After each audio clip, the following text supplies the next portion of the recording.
Hello and welcome to this week's video. It has been a little minute, so we're gonna catch up in this video.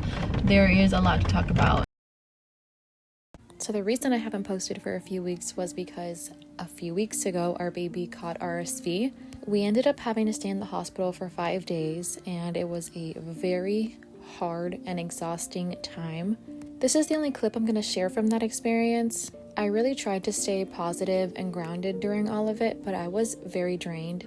I just felt like I had to be strong for him, for everyone. And then by the end of this, when he was better, I was just exhausted. So I really needed to take some time to come back to myself and kind of rejuvenate. Obviously, it takes time because you don't really stop as a mom. Overall, I'm just happy that he's in a better place, and so am I.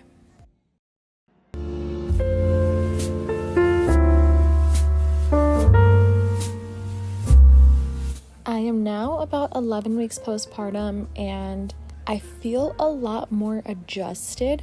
It's crazy because in the grand scheme of things, 3 months doesn't seem like a lot of time. In fact, all of the years of your life, 3 months is not a long time. But in the stages of postpartum, it feels like years.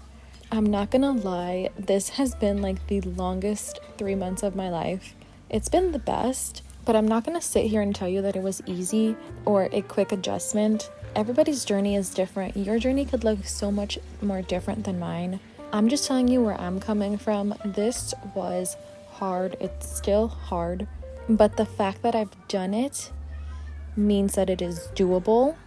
Birthing a human, becoming a mother is not a small thing. It is a huge life-adjusting thing that can happen to you. I remind myself every day that I don't have to do this. I get to do this. Despite how hard it is, raising a baby, having a baby, being a mother is such a blessing, and I'm so grateful for that every day. And every day I love him more and more. And every day I feel myself more and more adjusted as well. I think it's just a combination of the immense body changes, mental changes, hormone changes, the overbearing feeling and knowledge that your life will change forever, and then giving birth, going through that physical trauma, and then having to recover but also be 100% mom at the same time. It takes a toll. I feel like it's something that you can never be fully ready for. It's kind of just something that has to happen, and once you get there and you embrace it. Because even if you do plan to be a mother, I feel like it's still such a huge adjustment that is just like, it flips your world upside down, and there's things that you just won't be ready for until you experience them. When you have to show up, you show up.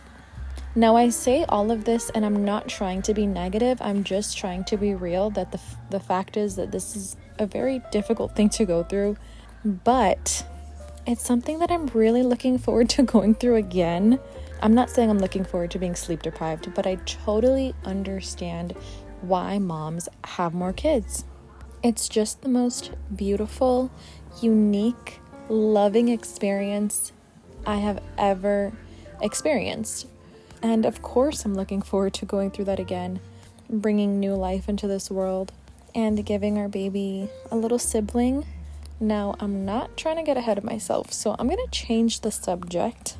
Speaking of adjusting, I feel like my body has somehow adjusted to the lack of sleep, so I'm able to take quick power naps, like 2-3 hours. Good nap would be like a 4-hour nap.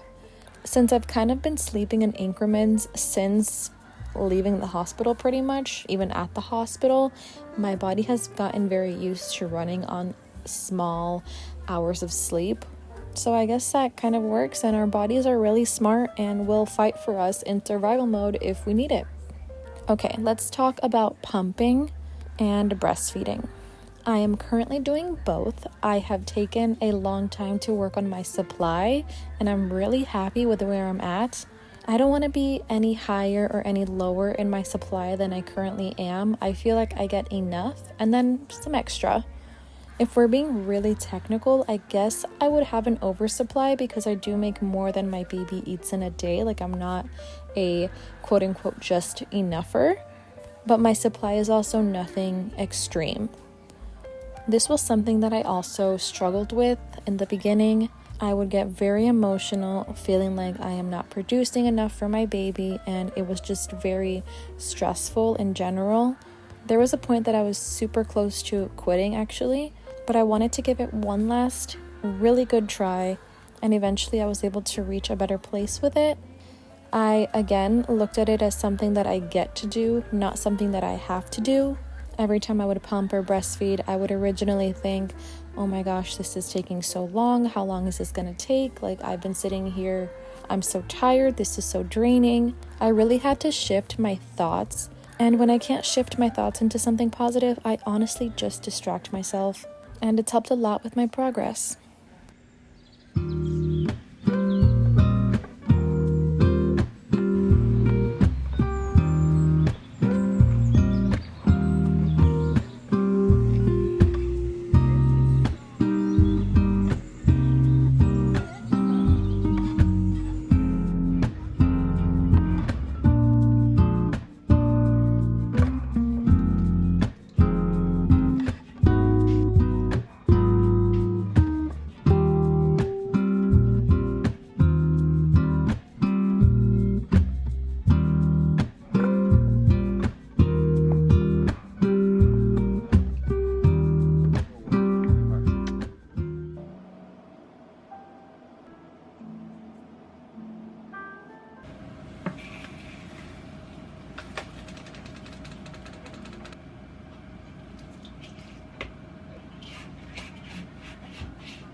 I have recently started my fitness journey. This has been something that's been very daunting to me as a new mom post C-section.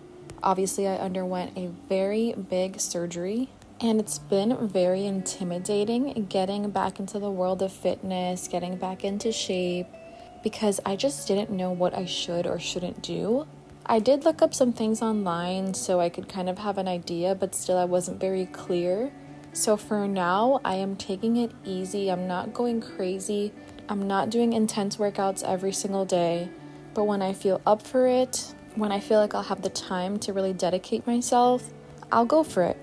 This workout specifically consisted of just these 4 exercises. I wanted to do things that were challenging for my current body, as well as effective yet simple.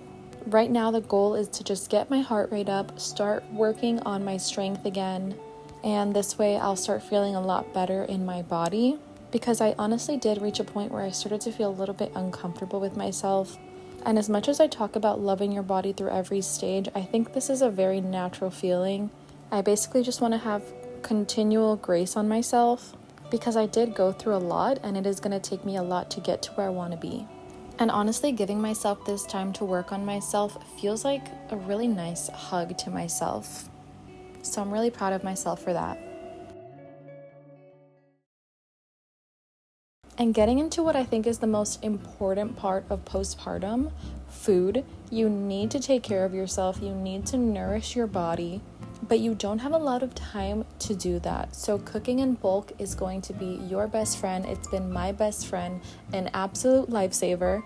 Right here, I'm just cooking a 1-pot pasta. It's like a kind of like a bolognese. It's not, by the way, I don't know if I said that right, but it's nothing traditional. It's just like quick browning some meat, adding some onions, some spices, and then I'm adding the dry pasta directly to this. And at this point, I should have added the tomato sauce as well. I forgot to add that until the very end, but I'm adding some chicken stock. And I'm literally just gonna let this boil and cook all together. And then once it's cooked through, the liquid has evaporated, it's ready to serve and eat. And I portioned this, and it's been great. Thank you so much for watching this video.